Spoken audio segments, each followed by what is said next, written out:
wasaaradda maaliyadda xukuumadda federaalka ah ee Soomaaliya ayaa maanta u soo gudbisay baarlamaanka Soomaaliya qoondada ama miisaaniyadda ay doonayso dawladdu inay ku shaqeyso sanadka soo socda ee 2018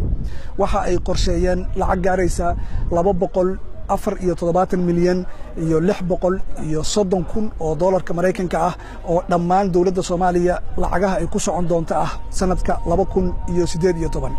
marka la eego saddexdii sano ee la soo dhaafay waa miisaaniyaddii ugu badnayd waxaana miisaaniyaddan ay ku tashan tahay ama loo bixiyay ku tiirsanaanta dhaqaalaheena iyada oo loola jeedo inay noqonayso tii ugu badnayd ee la qoondeeyay dakhliga gudaha soo galo in ay dawladdu si xoog ah u isticmaasho miisaaniyaddan waxay kaga duwan tahay miisaaniyadihii hore lacagta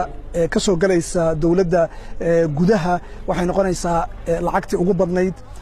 qaybta ay ka noqonaysana waxay gaaraysaa 156 milyan oo doolarka Mareykanka ah halka lacagaha ay dibadda ka doonayso dawladda Soomaaliya ay gaarayaan 118 milyan oo doolar waxa lacagahaas dibadda ka imaanaya ay u kala qaybisay laba qayb oo kala ah qayb deeqaha tooska ah oo dawladdu ay dawlado kale ka helayso loo bixiyay laba dhinac dawladaha ugu waaweyn ee lacagtaas bixinaya lacagtaas oo gaaraysa ilaa 62 milyan waxa ay kala yihiin dawladda Sacuudiga oo 32 milyan lacag kor u dhaafaysa sanadkan inay ku sanadka soo socda inay ku deeqdo la rajeynayo Turkiga oo 20 milyan sidoo kale Qatar oo iyana 10 milyan la qoondeeyay in laga heli doono inta ka soo harto waxa ay ka imaanayaan dhinacyo fara badan oo ay ka mid tahay bangiga adduunka oo mashaariic ahaan dawladda Soomaaliya u siinayo marka aynu soo laabano dakhliga gudaha dawladdu waxa ay awoodda ugu badan ay saaraysaa dekada oo cashuur ahaan ay uga helayso lacag gaaraysa 22 milyan oo doolarka Mareykanka ah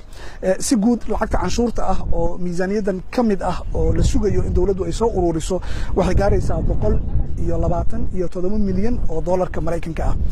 waxyaabaha soo kordhay oo canshuuraha laga qaadi doono waxa kamid ah shaqaalaha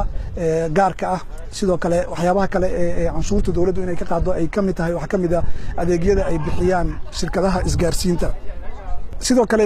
sida lacagtan ay dawladdu u qarash gareyn doonto ayaa miisaaniyadda qayb ka ahayd xafiiska madaxtooyada lacag gaaraysa 5 milyan oo doolar ayaa loo qoondeeyay in sanadka soo socda ee 2018 ay u isticmaalaan adeegyada ay u baahan yihiin marka la eego sanadkan ay ku jirno 2017 farqi sidaasi u badan uma dhaxeeyo balse waxaad moodaa in xoogaa yar ay kor u soo kacday baarlamaanka 23 milyan oo doolar iyo 579 kun ayaa loo qoondeeyay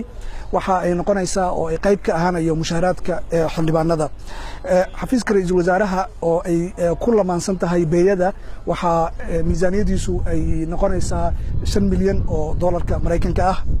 difaaca iyo amniga marka aad eegto oo xilligan dawladda Soomaaliya ay dagaal ku jirto 2018 ay tahay xilliga ciidamada AMISOM ay bixitaanka bilaabayaan